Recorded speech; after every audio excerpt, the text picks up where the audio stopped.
Olá, pessoal! Sejam bem-vindos ao nosso quarto episódio do podcast. E hoje nós vamos discutir sobre uma pergunta que muitos pais e responsáveis fazem. Criança saudável é criança gordinha? Primeiramente, gostaríamos de agradecer a ilustre presença da doutora Larissa Figueiredo, que é médica, endocrinologista e metabolista e também é professora da Universidade do Estado do Amazonas. Doutora, muito obrigada pela sua presença. A gente vai falar de um assunto tão importante e relevante. Isso, o prazer é todo meu. Espero que a gente consiga atingir o máximo de pessoas, né, de paizinhos, de mães e vovozinhas também, que as vozinhas são muito importantes para essas nossas crianças nesse tema, e aí a gente consiga ajudar. Doutora, e para dar início ao nosso bate-papo, nós gostaríamos de saber de onde vem essa ideia de que criança saudável é criança fofinha, porque a gente observa muito isso nos ambulatórios, nos consultórios, de muitos pais chegando com esse questionamento: eu tô achando minha filha tão magrinha, eu acho que se ela fosse mais gordinha, doutora, ela seria mais saudável. De onde vem essa ideia? A gente tem realmente conceitos que a gente fala que são populares, né? A sabedoria popular, né? Conceitos que vêm de bisavó para avó. E uma dessas questões é essa, né? Da criança mais fortinha. Porque realmente, se a gente falar de gerações anteriores, gerações passadas, a alimentação era mais natural, mais orgânica, vamos dizer assim, com bem menos fast foods. Então, a criança realmente se alimentava com alimentos nutritivos, saudáveis, né? Alimentos que eram orgânicos. E tinha que ter um pesozinho que a gente tinha certeza que se ela viesse a gripar, viesse a ter algum problema de saúde, ela teria realmente uma boa reação àquela perda de peso durante qualquer patologia, né, do que a intercorrência de doença. Então, fazia realmente muito sentido. O problema é que esse peso a mais, nas gerações atuais, virou mais decorrente de alimentos processados, ultraprocessados, não orgânicos e saudáveis como antes. Então, eu acho que a ideia inicial era até correta, da nossa sabedoria popular. O problema é essa vida moderna que trouxe alimentos não tão saudáveis, e aí essa questão do peso se transformou num problema de saúde pública. Entendi. Doutora, e aquela criança que está acima do peso? Significa necessariamente que ela está doente por ela ter um peso acima do normal? Então, aí a gente contextualizando, né, o que a gente vem falando, então essa mudança dos hábitos alimentares, né, a perda da horta que a gente tinha na nossa casa, na casa da avó, a perda daquele alimento mais orgânico, veio trazendo então a substituição. Aí com isso, a gente começou a ter os excessos de peso na fase infantil, de uma gordura ruim, vamos dizer assim, de um peso não saudável, né? Todo pediatra, todo clínico, todo endócrino, a gente usa as curvas de crescimento. Essas curvas, a gente chama de curvas pondero-estaturais, então peso e estatura. E a gente vai acompanhando desde o nascimento, né? Todas as crianças assim que saem, né, da maternidade, ganham aquele cartãozinho de vacina e lá tem aquelas curvas. E a gente vai acompanhando, né, nos meses, nos anos que vão vindo, para estabelecer a saúde dessa criança, se ela está se desenvolvendo bem, na altura e no peso, certo? E aí o que a gente observa é que há esse ganho devido a associado sedentarismo também, porque as crianças também ficaram cada vez mais presas. A gente tem a classificação na curva de sobrepeso e obesidade. Então a gente começa a já chamar a atenção. Para a população geral, essa criança está acima no percentil 90, no percentil 95. Então ela está acima numa média de coisa de comparar com as outras crianças. E aí a gente começa a dizer assim, não está indo legal. O que está acontecendo? É um erro alimentar? É uma falta de atividade física? São as duas coisas? É o tipo de comida? Qualidade, quantidade? O que está acontecendo? E aí a gente vai, então, avaliando. Porque em todo esse desenvolvimento, né, até os 18, 19 anos de idade, a gente tem que avaliar o crescimento e o desenvolvimento. Você pode estar indo bem e, de repente, ter uma queda, né, para até abaixo de peso ou acima. Então, a gente tem que ter esse acompanhamento. Então, o acompanhamento clínico, né, do pediatra, o clínico da família, o médico da família, nessa idade é fundamental, até 18 anos, que é quando você fecha as epífises, para de crescer, né, e aí você estabelece que é uma vida adulta, já se transformou numa vida adulta. Entendi, doutora. É muito interessante a senhora falar sobre as curvas de crescimento, porque é muito importante para a gente, acadêmico, para os profissionais, e a senhora falou sobre o médico da família. Nós somos uma turma do interior, E é muito importante que o médico da família ele consiga manejar esses cuidados.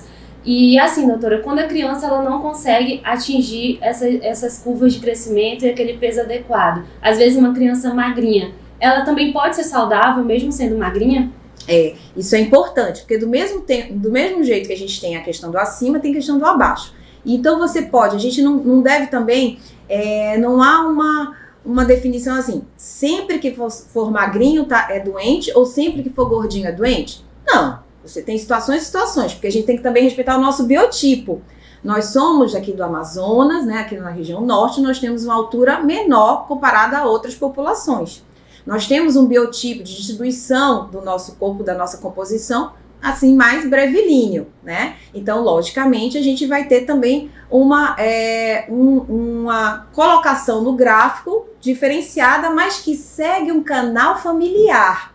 Então, a gente fala muito na questão da altura, o canal familiar, que é a altura do pai e da mãe, que a gente tem uma continha, né, que a gente faz, é a altura do pai mais a altura da mãe, menos 13 no caso da menina, mais 13 no caso do menino, divide por 2 e lança com desvios padrões de mais ou menos 5, colocando nesse canal. Então, a criança que está respeitando e está seguindo, a gente sabe que está indo bem. Uma criança pode ser até, vamos falar do peso especificamente, está indo assim no percentil mais baixo, vamos dizer que ela está no percentil 3, percentil 5, mas ela é uma criança saudável, que você vê que ela não adoece muito, ela come pouco, mas ela come o que é importante, ela tem uma atividade que ela brinca, ela corre, é uma criança que você vê que está se desenvolvendo, ela não adoece tantas vezes, não tem uma doença crônica como uma asma, uma alergia, então ela está indo bem.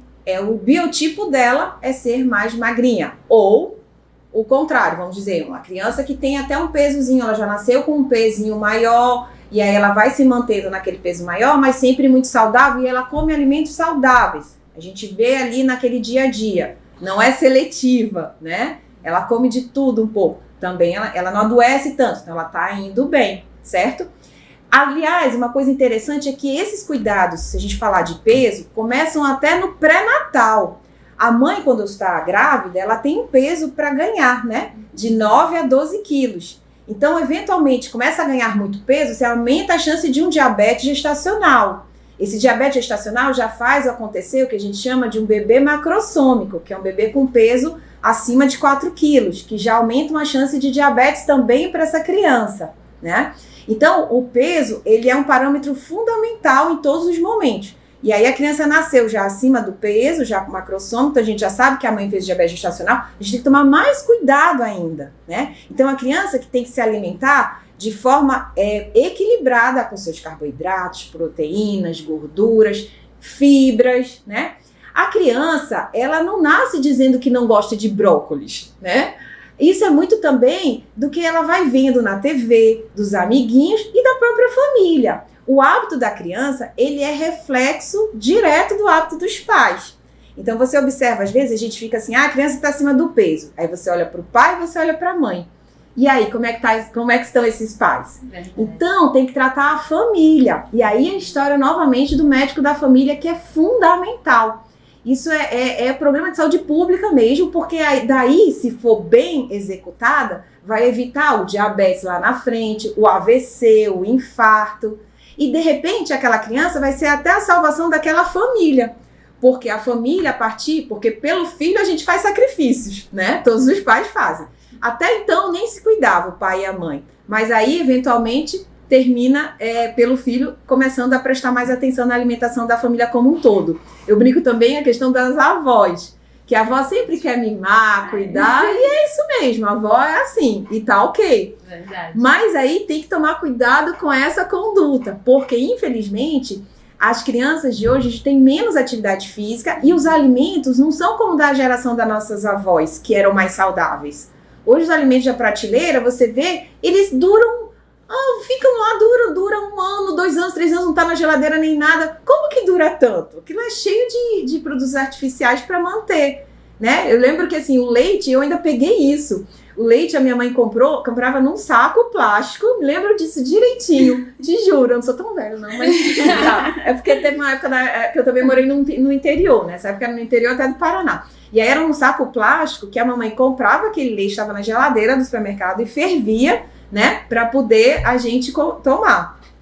Hoje você compra os leites numa caixinha que ele não estraga por nada no mundo. Verdade. Nunca. Eu até às vezes questiono, muitas pessoas falam assim, eu tenho intolerância à lactose, tenho intolerância. Pode até ter, mas o que eu vejo muito, eu acho que a gente tem intolerância a algumas coisas que estão naquele leite que não é mais tão saudável como antes. Então, quando uma avó quer realmente oferecer mais alimentos para aquela criança, tem que lembrar que os alimentos de hoje não são iguais daquela época dela. Então, eles são mais carregados de substâncias que, além de facilitar a obesidade, criam outras doenças também.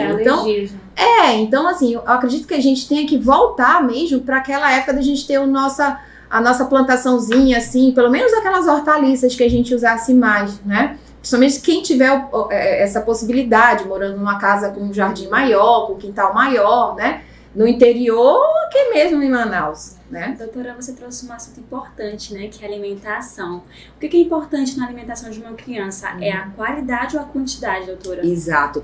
Aí, a gente voltando, então, para as fases, né? A gente sabe que até 6 meses, pelo menos, a amamentação é exclusiva. E isso tem que ser sempre muito incentivado.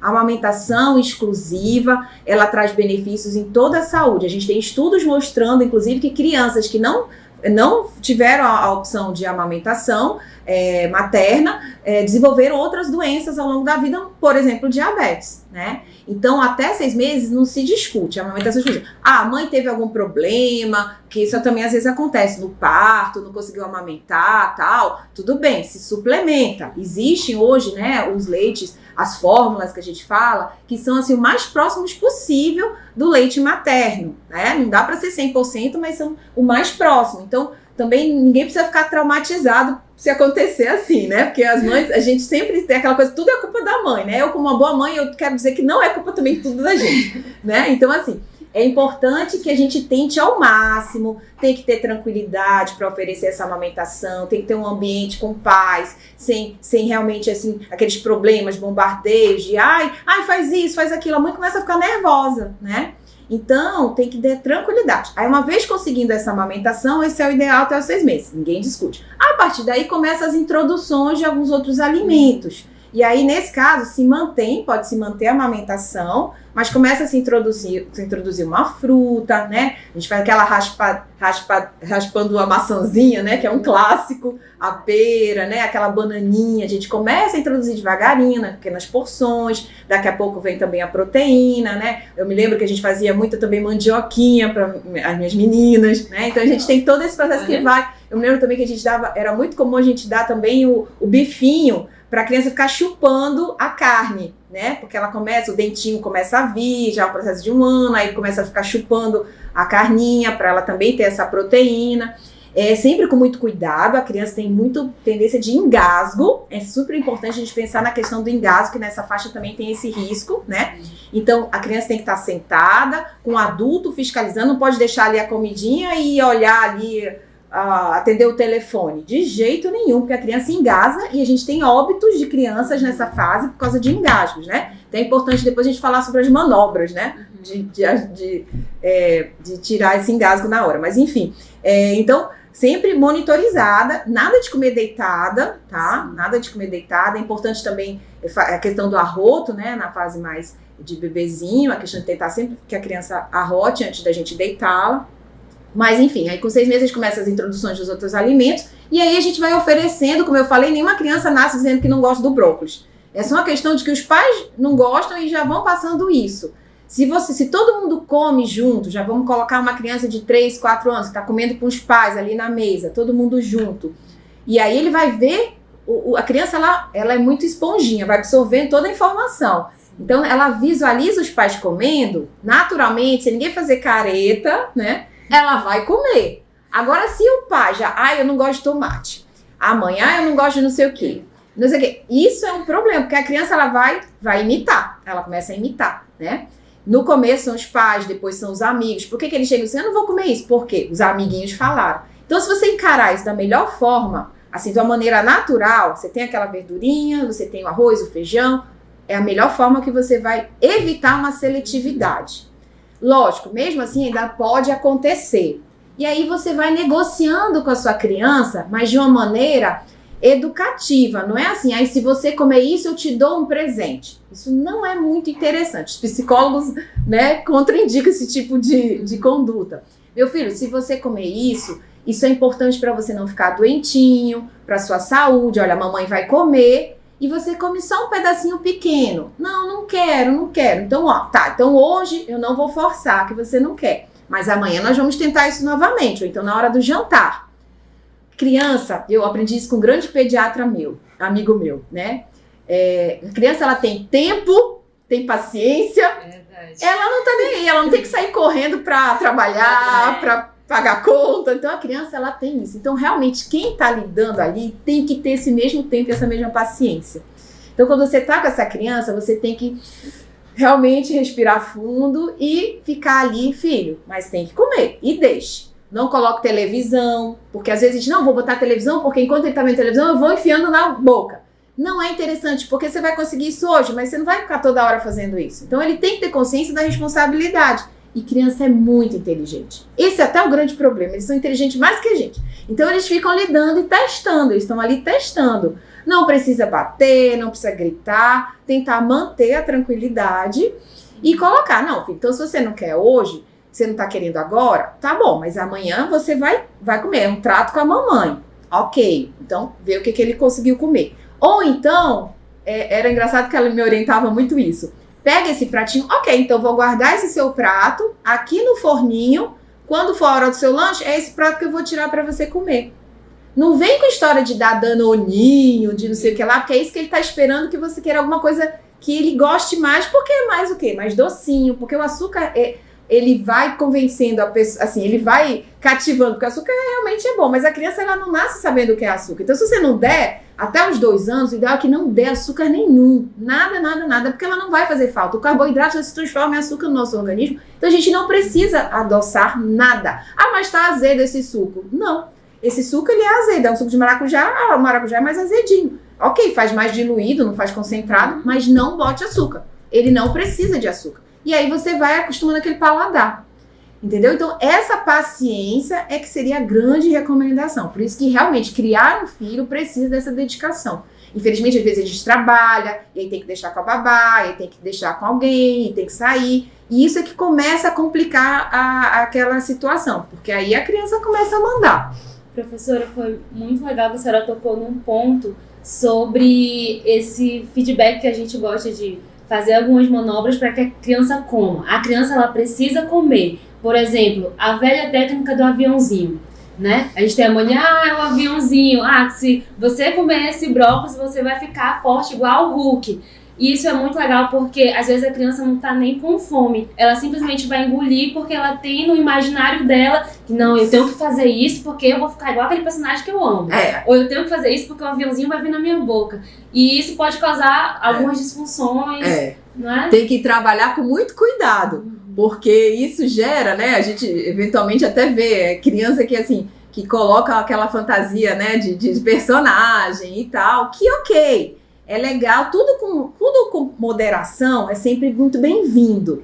Mas é importante que ele também assuma algumas responsabilidades da idade que tem. Ninguém vai querer que uma criança de 2, 3 anos de idade realmente venha e diga, olha, eu quero meu prato assim, né? Lógico. Mas ao mesmo tempo, essa criança, a gente colocando, não, filho, mas essa é a alimentação boa para você. O que eu acho que é o pior é você querer dar a história de comprar, né? Dar aquele, eu vou te dar isso. Isso tem que ser evitado ao máximo. A história da gente falar alguma coisa do personagem, a gente vai com calma, assim, sem exageros, pode ajudar. Nem muito ao céu, nem muito ao mar, né? Sempre assim. E tem mais, tem dia que vai dar certo, tem dia que não vai dar certo. Porque a criança, ela tá assim, ela tá se formando, então ela vai tendo. E fora que nós, às vezes a gente também não acorda assim mais indisposto, mais disposto para alguma mudança, né? Então, isso é natural. Você não pode querer que todo dia ela faça tudo igual. A criança não é o robozinho, é o ser humano ali que tá se formando. E a gente tem que se respeitar, né? Tem que ser respeitado e a gente tem que respeitar. O que não pode é assim, deixar que aquilo, não quer, deixa, dá o danoninho, dá o não sei o que lá, dá o docinho, né? Porque ele não comeu, eu vou dar isso, então pelo menos. Não. Pega a sua criança, quando bem cuidada assim, ela não vai passar fome. Você tá lá de olho dando a comida certa, né? É diferente, é diferente. Às vezes a gente fica muito angustiado porque não comeu. Mas aí você tem que... Hoje, por exemplo, já é um consenso que não se dá remédio para abrir apetite de criança. Isso está proscrito. E eu já, há muito tempo atrás, eu ainda vi isso sendo feito. Algumas medicações você usava para a criança aumentar, em remédios fortes, que mexiam com o sistema nervoso central, para aumentar o apetite. Isso não é mais feito, a gente não vê mais isso, né? Já é um consenso entre os pediatras, inclusive. Mas é a questão da paciência mesmo que tem que ser trabalhada. Uma coisa que ajuda é o esporte, a questão da atividade física, que a gente estava falando, né? A atividade física, ela aumenta o apetite. E eu acho que aqui no Amazonas, até pela questão dos nossos rios, né? Dos nossos igarapés, natação seria excelente, porque até por questões de segurança, a criança o mais rápido possível tem que aprender a nadar. Tem que aprender a nadar, porque é a maneira também dela se proteger, Deus o livre, numa situação, né? Que a gente tem no interior, nossos rios, que criança tá lá e quando a gente vê como é aquela história, criança cega, né? Quando a gente pisca o olho, já o menino tá lá na água. Então, aprender a nadar. Então, tentar fazer uma atividade física, aí pode ser também futebol, qualquer atividade, aumenta o apetite e é melhor do que qualquer remédio. Doutora, você falou sobre a atividade física, né? Sobre a natação, que é importante. E o que é essencial para uma criança ser ativa e saudável, doutora?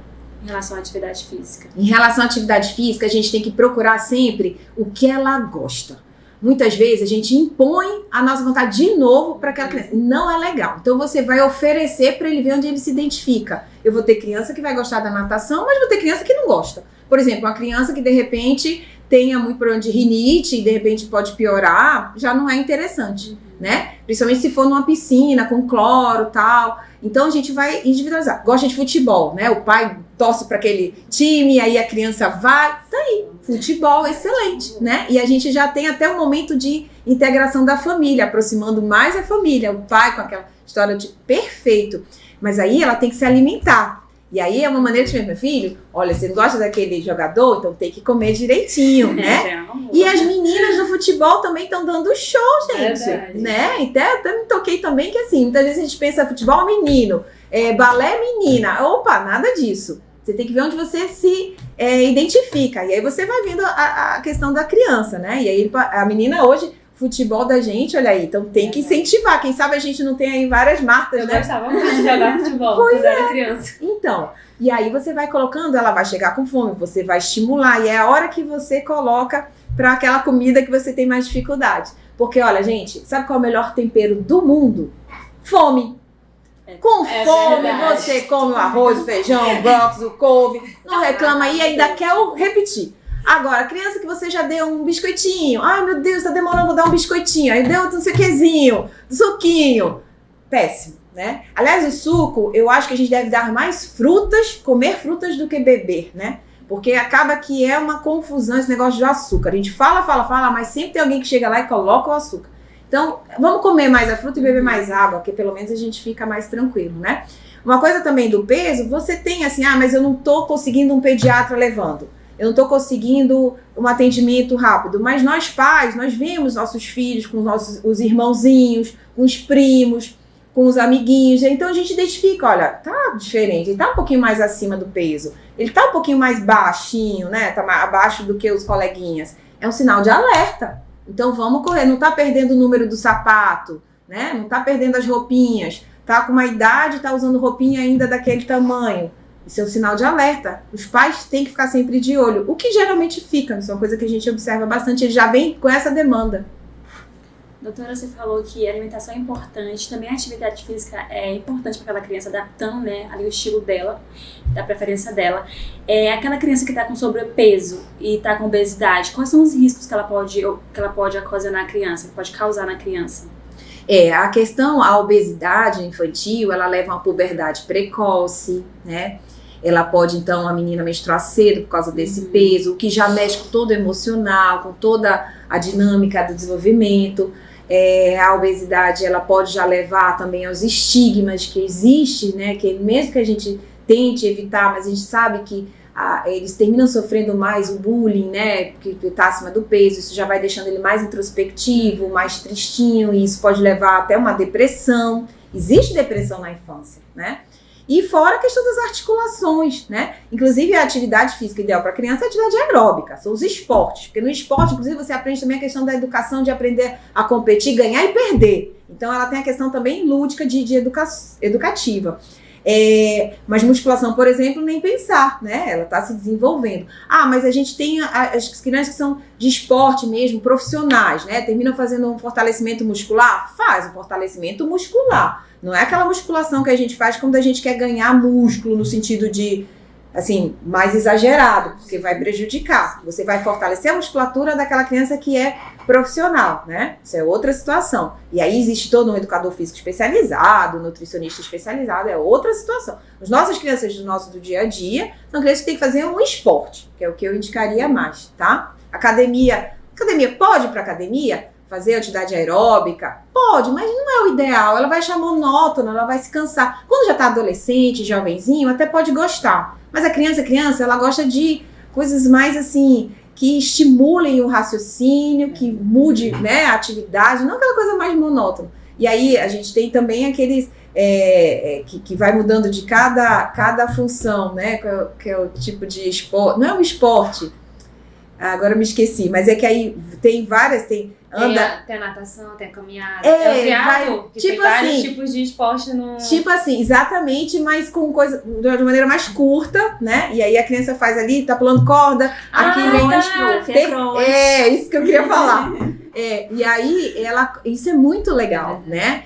Por exemplo, agora a gente está entrando nas férias, né? Então, quando possível, tentar realmente juntar umas 10 crianças e contratar um educador físico, né? Fica até mais em conta, junta assim umas 10 crianças, 10 pais assim ajudando, pagando ali, aí, nossa, a criançada vai amar, e aí, em vez de ficar na televisão, do computador... Verdade, foi um insight, um ponto muito bom que a senhora falou agora com a gente. É uma coisa que... Prof, agora a gente tá indo para um momento que a gente sempre tem nos nossos episódios, que é o momento Curumim Quest.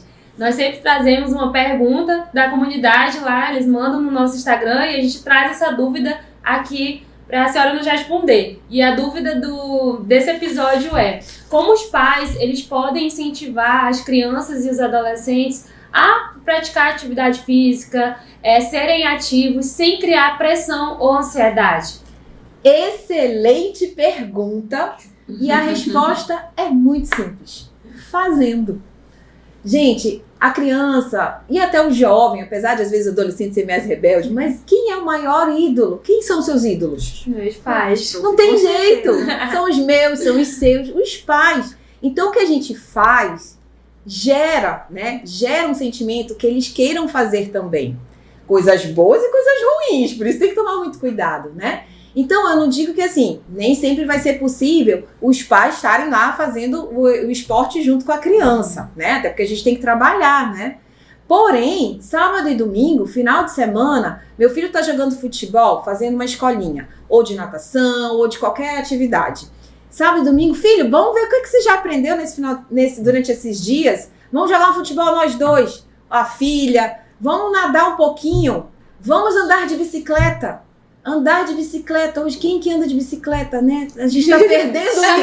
Gente, eu amava andar de bicicleta, sempre amei. Eu entendo que tem a questão da segurança, né? Hoje realmente, infelizmente, nós temos problemas de segurança pública, que é um absurdo, a gente é assaltada assim, né? Mas, no final de semana, tentar levar essa criança para um lugar, né, mais seguro, lógico, que tem um ambiente amplo, para andar de bicicleta com ele. Ele vão ser memórias da infância que vão ficar para o resto da vida. E a gente está resolvendo o problema do exercício, com prazer em fazer exercício. Então, o que você fizer com seus filhos vai ter repercussão, porque ele vai ver você fazendo e vai querer fazer igual. E aí, qual é a dica? É essa. Ai, professora. Fazer. Arrasou. Excelente colocação. Excelente, professora. Então, pessoal, estamos finalizando mais um episódio do nosso podcast. Doutora, muito obrigada pela sua participação. Foi abordados temas muito relevantes aqui para o público. E se você tem alguma dúvida, mande lá no nosso Instagram que a gente vai estar respondendo. Compartilhe com seus amigos, com seus familiares, um assunto que é tão importante de ser falado. Vimos, doutora, que além de saber o peso ideal da criança, também que é importante fazer acompanhamento, também a gente tem que juntar tudo isso a uma alimentação equilibrada, a implementação de atividade física, como foi abordado, né? colocando ali o estilo da criança e também fazer acompanhamento regular, né? Como a senhora falou que é muito importante com o médico da família, com o pediatra, né? Para fazer ali a curva de crescimento da criança. Então, pessoal, é isso. Muito obrigada. Obrigada, pessoal. E gostaríamos de agradecer a doutora pela presença dela aqui hoje, por ter aceito o nosso convite, ter disponibilizado um pouco do seu tempo para estar aqui com hoje, doutora. Eu que agradeço, e eu queria terminar com uma coisa que até eu acho super importante, falo isso muito no consultório e em casa e amigos e tal.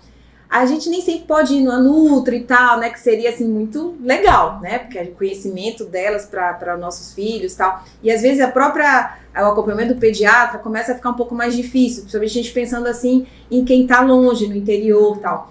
Então assim, uma dica, fez o pratinho, vamos contar as cores. Conta 5 cores. Se você tiver pelo menos 5 cores naquele pratinho, vamos dizer, o feijão é preto ou marrom, é uma cor, o arroz é branco, né? Colocou um tomatezinho que é vermelho, uma cenourinha que é já assim, né, mais laranja, né? Então assim, você contando 5 cores, você já tem ali um prato que tem todas as vitaminas que seu filho precisa. E muitas vezes a gente pensa assim, pessoas que moram mais longe vai ser difícil. Mas aqui mesmo na capital a gente vê essa dificuldade. São 2 cores no máximo que eu vejo os pratos das crianças. Não, tem que colorir esse prato. Mas o meu filho não gosta de tomate. Ele não gosta porque ele já criou essa resistência. Vamos trabalhar de novo isso? De repente um tomate cerejinha, de repente só um pedaço pequeno, já é uma cor ali. E colocando para ele, filho, eu também estou comendo com você, olha como é importante. Então não desistir das cores nos pratos, que ali você tem as vitaminas. Aí não adianta depois querer ficar dosando vitamina A, B, C, D, o alfabeto inteiro, e dando trocentas vitaminas, também tudo em pílula, porque não é a mesma coisa. Conte cores. Então essa é a mensagem que eu gostaria de deixar. Em relação à criança do peso, o ideal é acompanhar com a curva de crescimento com o seu médico, né? E aí, a partir dali, na alimentação, contar as cores. Eu tenho 5 cores no meu prato, esse prato está correto. Obrigada, muito obrigada, professora. Muito obrigada a vocês que estão nos assistindo, nos ouvindo. As nossas referências estarão nas legendas dos nossos vídeos e nossos posts. E até uma próxima, pessoal. Dá tchauzinho, prof.